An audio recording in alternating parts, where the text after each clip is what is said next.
LCM and HCF.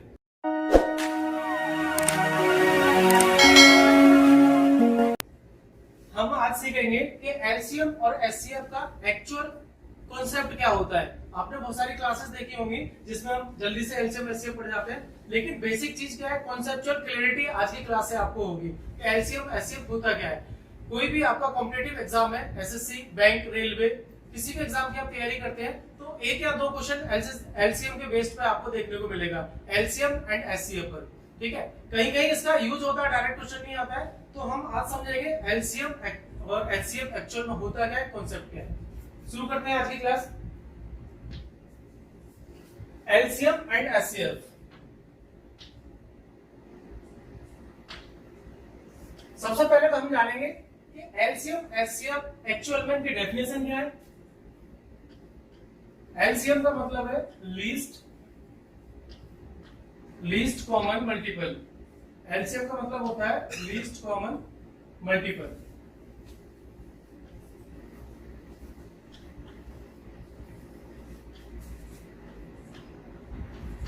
अभी बहुत सारे बच्चों को नहीं पता होगा कि मल्टीपल क्या होता है और फैक्टर क्या होता है। ठीक है, मैं आज समझाऊंगा कि मल्टीपल और फैक्टर में अंतर क्या है। इसको कहते हैं हम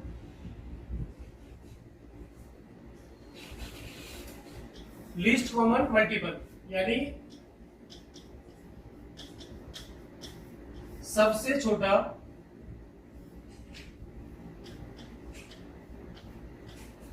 उभयनिष्ठ, सबसे छोटा उभयनिष्ठ गुणज। क्या होता है ये? गुणज। एलसीएम का मतलब होता है गुणज। ठीक है, अगर हम एचसीएफ की डेफिनेशन की बात करें तो एचसीएफ का मतलब जो होगा, एचसीएफ का मतलब होता है highest common factor. Highest common factor, देखो यहां मैंने लिखा फैक्टर। हाईएस्ट का मतलब होता है सबसे बड़ा, सबसे बड़ा। कॉमन का मतलब उभयनिष्ठ, और फैक्टर होता है आपका गुणनखंड। गुणनखंड। ठीक है, तो आपको पहले ये समझना है कि what is the difference between multiple and factor. क्या सीखना है आपको कि फैक्टर क्या होता है और आपका ये मल्टीपल क्या होता है, यानी गुणज क्या होता है और गुणनखंड क्या होता है। मैं गारंटी के साथ कह सकता हूँ 40-50% बच्चों को नहीं मतलब पता होगा इसके बारे में क्या होता है। ठीक है, तो आप ये जानेंगे कि एलसीएम कैसे निकालना है और एचसीएफ कैसे निकालना है। यानी एलसीएम हमारा डिपेंड करता है मल्टीपल पर, और जो एचसीएफ होता है वो डिपेंड करता है फैक्टर पर। तो लेते हैं एक एग्जांपल इसका, तो आप समझते हैं इसको।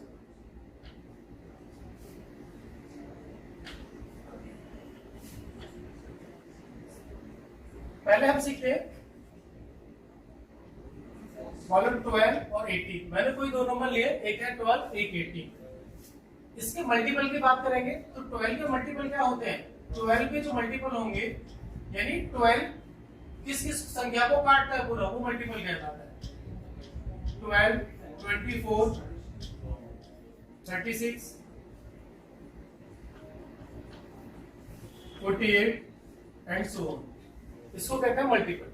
अगर 18 के मल्टीपल की बात करते हैं तो ये हो जाएगा आपका 18, 36, 54 एंड सो ऑन। ठीक है, अब हम इसका दो संख्या है हमारे पास में, दोनों संख्याओं का हम निकालना चाहते हैं एलसीएम। दोनों संख्याओं का हमें निकालना है एलसीएम। यानी क्वेश्चन ये कहता है what is the LCM of 12 and 18। ठीक है, तो एलसीएम का मतलब लीस्ट कॉमन मल्टीपल। दोनों संख्याओं में कॉमन होना चाहिए और सबसे छोटा होना चाहिए। तो आप इसके मल्टीपल देखेंगे 12, 24, 36। अगर आपको लीस्ट चाहिए तो आप कहां से काउंट करेंगे, स्टार्टिंग से। आप देखेंगे स्टार्टिंग से काउंट करने पर कॉमन क्या आता है, 12 कॉमन नहीं है, 18 नहीं है, 24 नहीं है, कॉमन क्या हुआ आपका 36। तो यहां से देखेंगे 36 क्या हो जाएगा, इन दोनों संख्याओं का एलसीएम हो जाएगा। ठीक है, क्या हो गया, 36 हो गया। इसको कहते हैं एलसीएम। यानी आप स्टार्टिंग से काउंट करेंगे मल्टीपल में जो कॉमन आता है। ऐसा नहीं कि इसके आगे कॉमन नहीं आएगा, इसके आगे भी कोई संख्या कॉमन आएगी और भी आगे आएगा, लेकिन हमें क्या करना है, लिस्ट होना है तो स्टार्टिंग से चेक करना है। ठीक है, अब हम बात करते हैं एचसीएफ की। कि एचसीएफ क्या होता है, एचसीएफ की डेफिनेशन क्या होगी। नेक्स्ट हम देखते हैं एचसीएफ। एचसीएफ का मतलब फैक्टर से। अब फैक्टर समझना है, किसी संख्या के फैक्टर कैसे करेंगे। मान लो कि मैं फिर से ये लिखता हूं, मेरे पास दो संख्याएं, एक तो 12 और एक 18, 12 और 18। तो 12 के और फैक्टर क्या आएंगे। फैक्टर का मतलब है वो सभी संख्याएं जो 12 को पूरा काटती हैं। फैक्टर का मतलब क्या होता है, गुणनखंड। तो 12 को कौन कौन काटेगा, एक भी काटता है पूरा, 2, 3, 4, 6 और 12, यानी 1, 2, 3, 4, 6 and 12 are the all factor of 12। 18 के फैक्टर देखेंगे, 1, 12, 3, 6, 9 एंड 18। तो ये क्या हो गए, इसके फैक्टर हो गए। अब इसमें आगे नहीं कोई फैक्टर जाएगा। फैक्टर हमेशा क्या होते हैं, फिक्स होते हैं, और मल्टीपल कभी भी फिक्स नहीं होते। मल्टीपल क्या होते हैं, नॉट डिफाइन होते हैं, अनंत तक जाते हैं, लेकिन फैक्टर हमेशा क्या होते हैं, फिक्स होते हैं हर संख्या पे। तो अब आपसे क्वेश्चन पूछा गया है, what is the HCF of, question आपसे पूछा जा रहा है एचसीएफ ऑफ 12 and 18, 12 and 18, 12 और 18 का एचसीएफ क्या है। तो जैसे कि डेफिनेशन कहती है, डेफिनेशन क्या कहती है, हाईएस्ट कॉमन फैक्टर। हाईएस्ट देखना है तो आप क्या करेंगे, बैक साइड से जाएंगे। और कॉमन क्या है दोनों में, 18 कॉमन है नहीं, 12, 9 कुछ नहीं, आपने देखा क्या है 6, तो 6 क्या हो जाएगा इन दोनों संख्याओं का एचसीएफ। तो यहाँ से आपको ये बात समझनी थी, जब भी आप एचसीएफ की बात करेंगे तो दी गई संख्याओं के टोटल फैक्टर लिखेंगे, उसमें से जो बड़ा कॉमन होगा वही आपका एचसीएफ हो जाएगा। जब एलसीएम की बात होती है तो हम जो संख्या दे रखी होती है उनके मल्टीपल्स देखते हैं, उसमें सबसे छोटा कॉमन मल्टीपल होता है वो आपका एलसीएम है। ठीक है, आज की क्लास में हम टोटल एलसीएम की बात करेंगे, एचसीएफ बाद में देखेंगे। हम बात करते हैं एलसीएम ऑफ को प्राइम नंबर। को प्राइम नंबर, या फिर इससे पहले और हम ले लेते हैं, को प्राइम से पहले एक चीज और समझ लेंगे।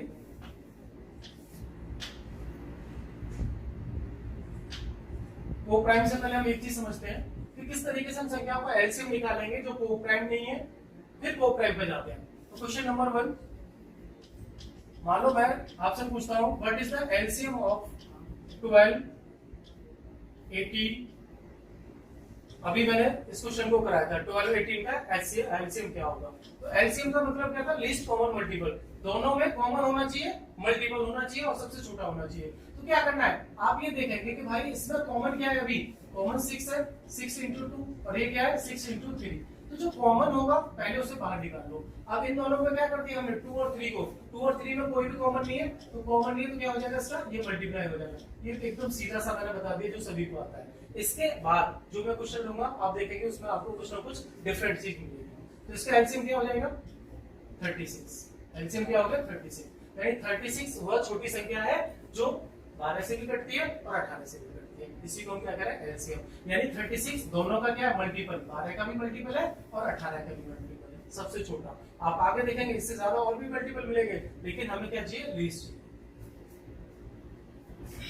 नेक्स्ट क्वेश्चन लेते हैं। मान लो हम बात करते हैं, क्वेश्चन है हमारे पास में एलसीएम ऑफ 2, 3, 6, 12। आपसे पूछा है 2, 3, 6, 12 का एलसीएम बताइए। ठीक है, तो अब मैंने ये जो जितने भी नंबर लिए हैं, ये नंबर क्या है, सबसे बड़ा नंबर देखो 12 जाता है। अब 12 के क्या है, ये फैक्टर आप देखेंगे 2, 3, 6 और आर द फैक्टर ऑफ 12। तो हम इसके एलसीएम में क्या करेंगे, हमेशा याद रखो जो एलसीएम होता है वो या तो सबसे बड़ी संख्या होती है। एलसीएम क्या होता है, या तो सबसे बड़ी संख्या होगी, लार्जेस्ट नंबर होगा, लार्जेस्ट नंबर होगा, या फिर इसके अलावा क्या हो सकता है, लार्जेस्ट नंबर का कोई मल्टीपल होगा। फिर से सुनो, मैंने कहा कि एलसीएम हमेशा क्या होता है, दी गई संख्याओं में सबसे बड़ी संख्या एलसीएम हो सकती है, या फिर उसका कोई मल्टीपल हो सकता है, या फिर लार्जेस्ट नंबर का कोई मल्टीपल हो सकता है, यानी उसका कोई गुणज हो सकता है। तो अब अगर इस तरीके से कोई भी नंबर मिलते हैं कि सारे के सारे क्या है, फैक्टर है। आप देखेंगे 2 भी 12 में मिलता है, 3 भी मिलता है, 6 भी मिलता है, तो सबको काट देंगे, इसका एलसीएम कितना हो जाएगा, एलसीएम हो जाएगा 12। इन सभी का एलसीएम क्या बनेगा, 12। ठीक है, नेक्स्ट क्वेश्चन लेते हैं। नेक्स्ट क्वेश्चन में हम देखते हैं कि मान लो नेक्स्ट क्वेश्चन है, इसमें लिखा मैंने एलसीएम ऑफ 6, 12 एंड 18, 24। मैंने ये 4 संख्या लिखी और आपसे एलसीएम पूछा गया, तो इसका एलसीएम निकालेंगे। तो सबसे पहले आपको ये देखना है क्या कोई ऐसी छोटी संख्या है जिसका कोई मल्टीपल है। बिल्कुल, 6 किस में आता है, 12 के अंदर, 12 किस में आता है, 24 के अंदर। तो अब आपको जो एलसीएम चाहिए वो एलसीएम इन सबका नहीं चाहिए, ओनली 2 नंबर का एलसीएम निकालना है, 18 का और 24 का, 18 का और 24 का। तो आप इसमें देखेंगे 18 और 24 में कॉमन क्या आता है, कॉमन आता है 6, यानी 6 into 3, और ये होता है 6 into 4। तो जो कॉमन है उसे तो एक बार लिख लेंगे, और उसके अलावा यहाँ जो बचता है 3 और 4, 3 और 4 बचेगा, तो ये हो जाएगा आपका 72। यानी इन चारों संख्याओं का एलसीएम क्या आ गया, 72। हमने क्या किया, सिर्फ 2 संख्या को चेक किया और एलसीएम बन गया। क्यों बन गया, क्योंकि बाकी संख्या क्या थी, इनकी फैक्टर थी। ठीक है, जब आपको कोई छोटा फैक्टर मिल जाता है, उसका बड़ा मल्टीपल है, तो आप वहां से एलसीएम को निकाल सकते हैं। अब हम बात करते हैं को प्राइम की। नेक्स्ट बात करेंगे को प्राइम की।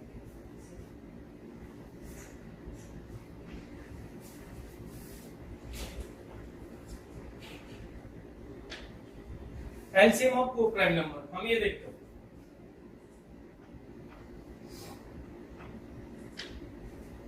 एलसीएम ऑफ को प्राइम नंबर, सबसे पहले आपको ये पता होना चाहिए को प्राइम नंबर होते क्या है। को प्राइम नंबर ऐसे होते हैं, ऐसी कोई संख्या जिनका एलसीएम कितना होता है, 1 होता है। ऐसी संख्या जिनका एलसीएम 1 होता है उन्हें हम को प्राइम कहते हैं।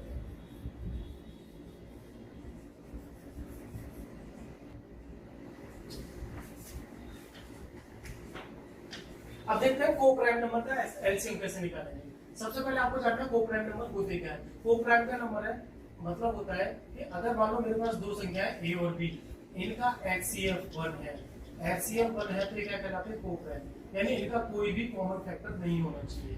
ठीक है, जैसे 2 and 3, जैसे कि क्वेश्चन मैं लेता हूं, what is the LCM of 2 and 3। 2 और 3 क्या है, दोनों को प्राइम नंबर। तो आप जब भी आपको को प्राइम नंबर का एलसीएम चाहिए, एलसीएम ऑफ को प्राइम नंबर, इसका मतलब हो जाता है प्रोडक्ट ऑफ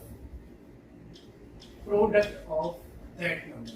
यानी जब भी आपको दिखाई दे कि दोनों की दोनों संख्या 2 या 3 कितनी भी है, सारी को प्राइम नंबर है, यानी उनमें कोई भी कॉमन फैक्टर नहीं है, तो उनका एलसीएम क्या हो जाएगा, उनका प्रोडक्ट हो जाएगा। अब 2 और 3 क्या है, आपने देखा 2 और 3 को प्राइम नंबर है, इनका एक भी कॉमन फैक्टर नहीं है 1 के अलावा, तो इसका मतलब इनका एलसीएम क्या हो जाएगा, 6 हो जाएगा। बहुत छोटी सी बात देखी, आगे और देखते हैं। नेक्स्ट क्वेश्चन में लेता हूं,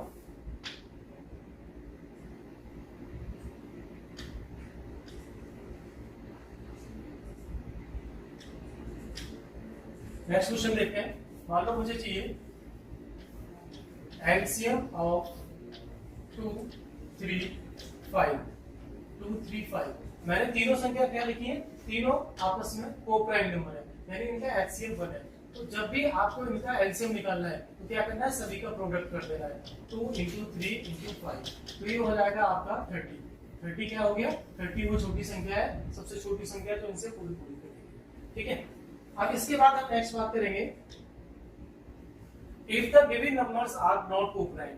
ठीक है, तो हमसे क्वेश्चन है, कंडीशन है कि यदि जो संख्या दे रखी है वो को प्राइम नहीं है, तब हम क्या करेंगे, सबसे पहले काम होगा फर्स्टली मेक को प्राइम और देन प्रोडक्ट ऑफ देम। तो सबसे पहले हम लोग को प्राइम डालेंगे, फिर उनको प्रोडक्ट करके उसका आंसर निकालेंगे। क्वेश्चन देखते हैं इसका। मान लो मैंने लिखा एलसीएम ऑफ 6, 18 एंड 20, मैंने लिखा 6, 18, 24। ठीक है, तो इसमें जो कॉमन आ रहा है, कॉमन फैक्टर देखेंगे आप, इसमें 6 into 1, इसमें आएगा 6 into 3, इसमें आएगा 6 into 4। ठीक है, तो 6 तो बाहर ले लिया, 6 बाहर ले लिया, एलसीएम अब क्या बच गया 1 3 एंड 4, क्या बच गया 1 3 एंड 4, यानी जब 6 बाहर आ गया तो ये संख्या क्या बन गई को-प्राइम बन गई। अब ये संख्या को-प्राइम बन गई है तो इनका एलसीएम क्या होना चाहिए, एलसीएम हो जाएगा ये 6 जो मल्टीप्लाई में इन सब का मल्टीप्लाई, यानी 3 into 4 ये हो जाएगा आपका 12 यानी 72। इन सभी संख्याओं का एलसीएम क्या आ गया 72। तो कहने का मतलब यही है कि सबसे पहले हमने क्या कर दिया, जो कॉमन फैक्टर था उसको बाहर ले लिया, कॉमन फैक्टर लेते ही उसमें कुछ भी कॉमन नहीं बच रहा है, यानी का मतलब क्या हो जाएगा को-प्राइम हो जाएगा, को-प्राइम हो गया तो उसका क्या कर देंगे लास्ट में कॉमन संख्या के साथ में गुणा कर देंगे। ठीक है, अब हम देखो, अब आपको सिखाने वाले हैं कुछ यूनिक कॉन्सेप्ट। अभी तक तो बेसिक सी बातें थी, कॉन्सेप्ट सिखाया था। एक होता है डिजिटल सम मेथड। हम इस सवाल में एलसीएम एचसीएफ में एलसीएम में किस तरीके से हम डिजिटल सम का यूज कर देंगे आप ये देखेंगे। Digital sum method, digital sum method का मतलब है अगर आप एलसीएम कर रहे हैं और एलसीएम में कोई ऐसी संख्या गिवन है, कोई ऐसी संख्या गिवन है जिसका डिजिटल सम 9 है, क्वेश्चन में कोई ऐसी संख्या दे रखी है जिसका डिजिटल सम 9 है, तो आप हमेशा याद रखेंगे उनका जो एलसीएम आएगा उनका आंसर का भी डिजिटल सम क्या हो जाएगा 9 होगा। फिर से समझ लो, अगर एलसीएम का कोई क्वेश्चन है और क्वेश्चन में जो संख्या गिवन है, गिवन नंबर है, उन संख्या में से किसी भी एक संख्या का डिजिटल सम 9 होता है, डिजिटल सम 9 होता है, डिजिट सम या डिजिटल सम 9 होता है, तो उसके आंसर का भी, जितनी भी संख्या दे रखी है उनके आंसर का भी डिजिटल सम क्या होगा 9 होगा। ठीक है, इस बेस पे हम क्वेश्चन को ऑप्शन के थ्रू कर सकते हैं। हमें अभी कैलकुलेशन करना सीखा था, बट अगर हमारे पास में ऑप्शन है, जैसे कि कॉम्पिटिटिव एग्जाम में ऑप्शन दिखाई देते हैं, हम ऑप्शन को देख के एलिमिनेट कर सकते हैं। सबसे अच्छा मेथड होता है ऑप्शन एलिमिनेशन मेथड। तो हम देखो एक दो क्वेश्चन के थ्रू इस बात को समझाएंगे, इस तरीके से आप यूज कर पाएंगे। जैसे मैंने ये क्वेश्चन लिखा, क्वेश्चन है ये, what is the LCM of 18 and 24। LCM चाहिए 18 एंड 24 का। आपको सारे कायदे आते हैं, आपको सारे मेथड आते हैं निकालने के, लेकिन हमें नहीं सोल्व करना है, हमें किससे जाना है, ऑप्शन से जाना है। तो देखेंगे आप इसमें 18 और 24 इसका एलसीएम पूछा है, और जबरदस्त चीज समझा रहा हूं आपको, ध्यान से इधर देखेंगे। 18 में देखेंगे आप 1 एंड 8, यानी इसका डिजिटल सम कितना हो रहा है 9 हो रहा है। मैंने कहा कि जो भी संख्या गिवन है उनमें से किसी एक संख्या का अगर डिजिट सम 9 होता है तो जो आंसर आएगा उस आंसर वही होगा जिसका डिजिट सम 9 होगा। आप चेक करते हैं इसका डिजिट सम 9, यानी 8 और 4 कितना होगा 12, 8 और 4 कितना हो गया 12, और 12 का मतलब कितना होगा 3, डिजिट सम करेंगे तो कितना होगा 3। ये आंसर नहीं है। आप इसे देखेंगे 1 और 6 7, डिजिट सम नहीं है। आप इसे देखेंगे 9 और 2 कितना होता है 11, 11 को जोड़ देंगे 2, ये भी नहीं है। आपके सामने आंसर दिखाई दे रहा होगा, आंसर क्या हो जाएगा हमारा 72, यानी 72 का मतलब 7 + 2 = 9। तो यहाँ से ही कंडीशन निकलती है, अगर किसी भी संख्या का डिजिट सम 9 है तो उसके ऑप्शन आंसर का भी डिजिट सम क्या हो जाएगा 9 हो जाएगा। बिल्कुल विदिन सेकंड, आप 2 सेकंड में सवाल को कर सकते हैं। नेक्स्ट क्वेश्चन देखते हैं। अब मैंने ये लिखा है, what is the LCM of this 36 and 48। फिर से आप चेक करेंगे क्या डिजिट सम लग रहा है, अप्लाई हो रहा है, हाँ बिल्कुल हो रहा है। इसमें देखेंगे 36 को ऐड करेंगे तो कितना हो जाएगा 9। अब 9 हो गया, इसी बेस पे आपको चेक करना है कि जो आंसर होगा उसका डिजिट सम क्या आएगा 9 आएगा। तो देखते हैं, मात्र 2 सेकंड का समय लगाना है, डिजिट सम को चेक करना है। क्या इसका 9 है डिजिट सम? नहीं है, इसका डिजिट सम 9 है।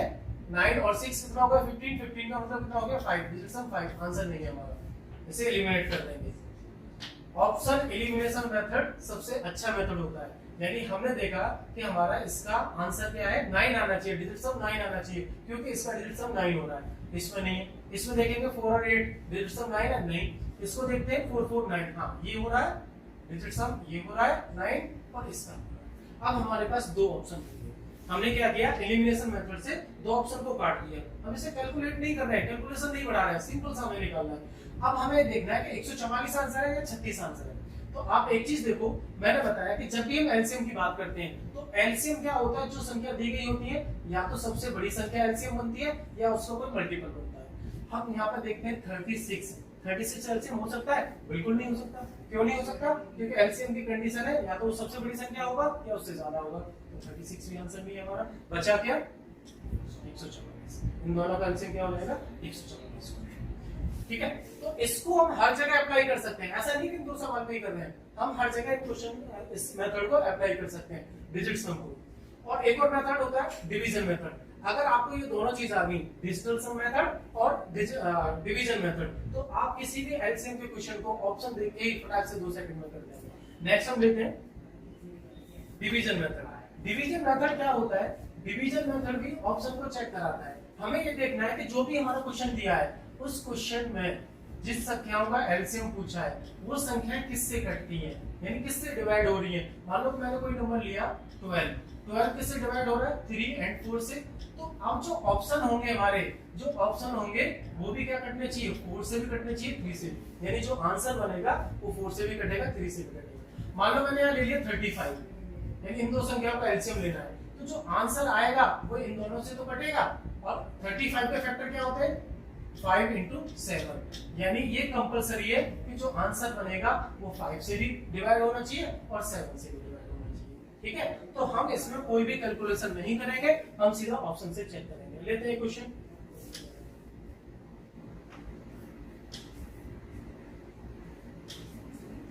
LCM of 24, 30 and 50। अब हमें नई कैलकुलेशन करनी है, सबको आता है एलसीएम निकालना, लेकिन नहीं निकालने हम इससे करेंगे ऑप्शन से। सबसे पहली बात तो आपको ये सीखनी है, अगर आपके इसमें सबसे पहले क्या चेक करेंगे? डिजिट सम। किसी का 9 है? बिल्कुल नहीं है। इसका 6, इसका 3, इसका 5, तो डिजिट सम वाला कांसेप्ट नहीं लगेगा। अब ये देखना है कि इसमें 0 आया। अगर एलसीएम जिन संख्याओं का पूछा गया है उनमें से किसी भी एक संख्या पे 0 आया है तो हमेशा एलसीएम में क्या आएगा? 0 आएगा। ये आपको ध्यान रखना है कि एलसीएम में क्या आएगा? 0 आएगा। फिर से सुन लो, अगर जो संख्या दे रखी है उनका एलसीएम पूछा, उनमें से किसी संख्या के पीछे 0 है तो हमेशा एलसीएम में क्या आएगा? 0 आएगा। तो इसमें 0 है नहीं, ये आंसर नहीं, कट गया। नेक्स्ट देखते हैं। अब देखो 0 यानी इसमें 10 का मल्टीपल 0 होने का मतलब है 30 क्या कट रहा है? 10 से कट रहा है, ये 10 से कट रहा है, तो इसका मतलब इन दोनों के भी पीछे 0, इसके भी पीछे 0 है। तो अब आंसर क्या हो सकता है? डिस्टेंस सम लगेगा नहीं। इसके आधार पर हमने देख लिया एक ऑप्शन कट गया। आगे देखते हैं। अब ये देखो 3 into 4, सॉरी इसे लिखेंगे हम 8 into 3 या 3 into 8। 24 का मतलब कितना होता है? 8 के 24। अब ये कहना चाह रहा है कि जो भी हमारा आंसर आएगा इनमें से वो क्या करना चाहिए? वो 3 से भी डिवाइड होना चाहिए और 8 से भी होना चाहिए। तो आपने देखा 3 से तो ये भी हो रहा, ये भी हो रहा, ये भी हो रहा, तो नहीं मिल पा रहा हमें। हम क्या करें? 8 से चेक करें। अब 8 से चेक करेंगे, आपको डिविजिबिलिटी रूल आता हुआ 8 का, यानी 8 का कहता है कि पीछे से चेक करते हैं। अगर 3 संख्या 8 से कटती है तो पूरा कट जाता है, इसमें ऑलरेडी 3 है, 120 नहीं 8 से कटेगा पूरा, और 120 कट जाएगा पूरा 8 से, और ये भी कट जाएगा। क्या क्या कट जाएगा भाई? 120 भी कट जाएगा और 600 भी कट जाएगा। अब यहाँ से हम देखते हैं कि हमारे पास में 2 ऑप्शन बचे। क्या क्या? एक तो 600 और दूसरा बचा है 120। अब इन दोनों में से क्या हमारा आंसर आना चाहिए, यानी इन दोनों में से कौन सी ऐसी संख्या होनी चाहिए जो ये हमारे ये दे रखे हैं, यहाँ से इसे पूरा काट दें। यानी अब आप देखेंगे कि भाई अगर 120 की हम बात करते हैं तो क्या 120 50 से कट जाएगा? 50 का मल्टीपल है 120, नहीं, 50 का मल्टीपल कितना होता है? 150 होता है, ये तो नहीं होगा, तो ये नहीं कटेगा, ये आंसर हमारा खत्म हो गया। बचा क्या हमारे पास? ओनली एक ही ऑप्शन रह गया, 600। 600 is the answer of this question. ठीक है, समझ में आई बात? यानी हमने क्या किया? हमने डिवीजन मेथड को यूज किया। बस अपने अपने तरीके आने चाहिए किस तरीके से आप फास्टली उसको यूज कर सकते हैं। नेक्स्ट क्वेश्चन देखते हैं। कुछ क्वेश्चन और देखेंगे, इसके भी यहाँ पे मैंने कुछ क्वेश्चन सेट किए हैं, देखते हैं कि उन्हें किस तरीके से हम ऑप्शन से ही चेक कर सकते हैं। ठीक है, हमें किससे जाना है? सिर्फ ऑप्शन से चेक करना है, कोई भी कैलकुलेशन नहीं करनी है क्वेश्चन के अंदर। जितनी बातें मैंने बताई है उन सबको ध्यान में रखेंगे और सॉल्व करेंगे। फर्स्ट क्वेश्चन कहता है, ये लिया मैंने, इस कॉन्सेप्ट के ऊपर जितने भी क्वेश्चन बनते हैं कुछ क्वेश्चन लिया मैंने। Question number first, LCM of 12, 15, 18, 24, 30, यानी इन संख्याओं का आपको एलसीएम चाहिए। कोई जरूरत नहीं है कैलकुलेशन करने की। सबसे पहले नियम बताया मैंने डिजिटल सम का। डिजिटल सम का मतलब इनमें से किसी संख्या का डिजिट सम 9 है, बिल्कुल 18 को हम ऐड करेंगे तो कितना हो जाएगा? 9 हो जाएगा, यानी डिजिटल सम कितना है? 9। अब यहाँ पे आप क्या लगाएंगे? कॉन्सेप्ट लगाएंगे डिजिटल सम का। डिजिटल सम का कॉन्सेप्ट ये कहता है कि जो हमारा आंसर आएगा उसका डिजिट सम कितना होना चाहिए? 9। देखो इसका डिजिट सम 9 है, नहीं, खत्म आंसर। इसका है, हाँ इसका आंसर है। इसका डिजिट सम 9 है, बिल्कुल नहीं है। फिर से चेक करो, इसका डिजिट सम 9 है, हो सकता है आंसर हो, अभी नहीं करेंगे टिक, आगे बढ़ेंगे। फिर इसका देखेंगे डिजिट सम कितना हो रहा है? 5 और 1 6, 6 और 2 8, तो ये भी नहीं है हमारा आंसर। आगे देखेंगे 7 2 9, हाँ ये भी हो सकता है। अब कितने मिल गए, दो ऑप्शन मिल गए हमारे पास में, 360 और हमारे 720। आप देख रहे हैं कि 360 का एक मल्टीपल है 720, 36 दूनी कितना होता है, 72 होता है, ठीक है। तो यानी कहने का मतलब ये संख्या सब इसको काट रही होगी, इसको भी और इसको भी। अब इन दोनों में से आंसर क्या होगा, आंसर क्या होगा, क्योंकि हम क्या कर रहे हैं, एलसीएम, लीस्ट कॉमन मल्टीपल। कहने का मतलब 360 और 720, यानी 360 का मल्टीपल है 720। आंसर में क्या आना चाहिए, 720 है 360, बिल्कुल 360 आएगा। क्यों आएगा, क्योंकि हमें लीस्ट वाला चाहिए, लीस्ट कॉमन मल्टीपल चाहिए, यानी ये भी मल्टीपल है इन सब का और ये भी मल्टीपल है, तो आंसर में क्या आएगा, लीस्ट, तो 360 आंसर हो जाएगा। नेक्स्ट क्वेश्चन की बात करते हैं, क्वेश्चन नंबर 2। इसमें देखेंगे क्वेश्चन नंबर 2 में कहता है एलसीएम ऑफ 48, 60 एंड 80। अब इसमें आप डिजिट सम का यूज करेंगे। सबसे पहले देखते हैं डिजिट सम अप्लाई है, किसी में डिजिट सम 9 नहीं हो रहा तो हम डिजिटल रूट का यूज नहीं करेंगे। किस पर जाएंगे, अपने बेसिक तरीके पे। सबसे पहले मैंने बताया था अगर किसी संख्या के पीछे 0 आ रहा है तो आंसर में हमेशा क्या आएगा, 0 आएगा। आंसर में क्या आएगा, हमेशा 0 आएगा, ठीक है। तो 0 किस किस के पीछे नहीं है, इसके पीछे नहीं है, कोई आंसर नहीं होगा हमारा, इसे हटा देंगे। सबसे पहले ऑप्शन कट गया। अब आपको देखना है कि 48 की हम बात करें तो 48 किससे करता है, 48 का जो फैक्टर बनेगा ये बन जाएगा 16 इंटू 3, यानी कहने का मतलब है कि जो आंसर बनेगा वो 16 से भी कटना चाहिए और 3 से भी कटना चाहिए। तो आप देखेंगे 3 से काट के 80 कटता है क्या, बिल्कुल नहीं कटता, आंसर खत्म। अब 3 से ये तो कटता है और ये भी कटता है, 3 से क्या हो रहा है, ये जो ऑप्शन बचे हुए हमारे पास में 960 और 224, ये दोनों कटते हैं। अब आप ये देखो, ये कहता है कि यहाँ पर 16 से भी कटना चाहिए, क्योंकि फैक्टर क्या है 16, तो 16 से कट रहा है क्या, 240, 16 से ये भी कटता है और ये भी कटता है, ठीक है। आप देखेंगे इसे 16 एक बार और 16 के बाद कितना बच जाएगा आपका 80 को चेक करेंगे, 16 पंजे 80, यानी ये भी कट रहा है ये भी कट रहा है, ठीक है। अब आंसर क्या हो जाएगा आपका 240। नेक्स्ट क्वेश्चन पर चलते हैं। ये कहता है एलसीएम ऑफ 72 एंड 140। अब इसका एलसीएम चेक करना है। सबसे पहले वही नियम कह रहा है कि 72 डिजिट सम कितना हो रहा है, डिजिट सम इसका 9 हो रहा है, तो आंसर का डिजिट सम क्या आना चाहिए, 9 आना चाहिए। चेक करो किस किसका 9 है, इसका 9 है क्या, बिल्कुल नहीं है, इसका 9 काट दो इसे। इसका डिजिट सम चेक करो, 2 7 7 और 2 9, आंसर हो सकता है। आगे देखेंगे हम कितना हो जाएगा, ये रहा आपका 21, यानी ये भी हो रहा है आपका 9। इधर देखेंगे ये नहीं हो रहा, यानी हमने दो ऑप्शन को एलिमिनेट कर दिया। अब बचे हमारे पास दो ऑप्शन बचे, ठीक है। आप इसे देखेंगे तो 72, यानी अगर आपने डिजिट सम यूज कर लिया और फिर भी आंसर आप सारे नहीं काट पाए तो फिर क्या करेंगे, डिवीजन मेथड लगाएंगे। अब इन दो नंबर पे डिवीजन मेथड लगाना है। अब डिवीजन मेथड का मतलब है आप ये चेक करेंगे कि इसमें कौन सी संख्या के फैक्टर, कौन से फैक्टर आ रहे हैं। अगर हम 72 की बात करते हैं तो क्या होता है, 9 into 8 होता है। अगर 140 की बात करते हैं तो 140 क्या होता है, 7 into 20 होता है, ठीक है। 9 और 8 से चेक करने की बजाय अगर आप 7 से चेक करेंगे तो जल्दी आंसर बनेगा। 7 से क्यों करेंगे, क्योंकि प्राइम नंबर है। तो आप देखो कि 7 से संख्या कटनी चाहिए, यानी इन दोनों में से जो आंसर होगा वो क्या होना चाहिए, 7 से हमारा कटना चाहिए। आप देखेंगे 7 से कौन सी कट रही है, 7 से आप देखेंगे इसे ये कट जाएगा आपका, ये 7 से ये नहीं कटेगा, 7 से ये कट जाएगा, भागला आपको देख लेंगे तो आंसर मिलते हैं। तो मैंने बताया कि आपको सारे मेथड आने चाहिए कि किस मेथड से कितने ऑप्शन काट पा रहे हैं, है ना। जब भी हमारा ये कॉम्पिटिटिव एग्जाम होता है, ऑप्शन हमारे सामने होते हैं तो हमें कैलकुलेशन की जरूरत ही नहीं है, अगर आपको तरीके पता है तो। नेक्स्ट क्वेश्चन की बात करते हैं, इसे ले लेते हैं 42, 63 एंड 231। इसके आंसर को चेक करेंगे तो आंसर क्या बन जाएगा इसका। सबसे पहले डिजिट सम 63 यानी 9 हो रहा है, 9 के आधार पर कुछ काट पाएंगे क्या, इसको देखो, इसका डिजिट सम कितना हो जाता है, ये 9 हो गया और ये कितना हो गया 8, यानी डिजिट सम 9 नहीं है इसका।